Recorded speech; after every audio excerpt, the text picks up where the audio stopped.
শুভ দুপুর। দুপুরে রান্না বান্না করছি, চিংড়ি মাছ ভুনা করব। চিংড়ি মাছগুলি ভেজে নিচ্ছি।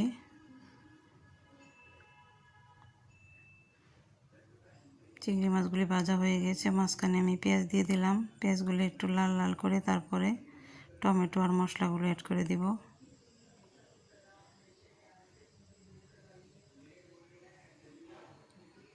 পেঁয়াজগুলি ভাজা হয়ে গেছে, এখন আমি টমেটো দিয়ে দিচ্ছি। টমেটোটা একটু নরম হয়ে আসলে আমি মশলাগুলি দিয়ে দিব, গুঁড়া মশলাগুলি।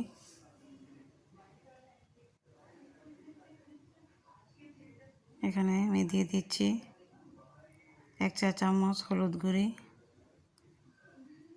জিরার গুঁড়ি 1/2 চা চামচ, লাল মরিচের গুঁড়ি 1 টেবিল চামচ দিয়ে দিলাম। আমি অফ ক্যামেরায় 1/2 চা চামচ আদাও দিয়েছিলাম। চিংড়ি মাছে আদা জিরা ব্যবহার করলে চিংড়ি মাছের ফ্লেভারটা অনেক ভালো আসে। এখন আমি ঢাকনা দিয়ে ঢেকে কিছুক্ষণ কষিয়ে নেব। এই তো আমার মাছগুলি হয়ে গিয়েছে, চিংড়ি মাছ। এখন ধনিয়া পাতা দিয়ে নামিয়ে নিচ্ছি।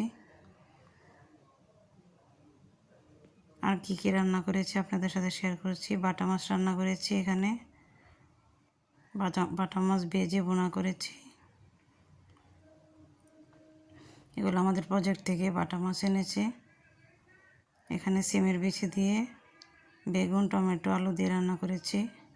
আর এখানে লাল শাক, মিষ্টি কুমড়ার শাক আর বিভিন্ন ধরনের মিক্স শাক রান্না করেছি। এই ছিল আজকে দুপুরের আয়োজন।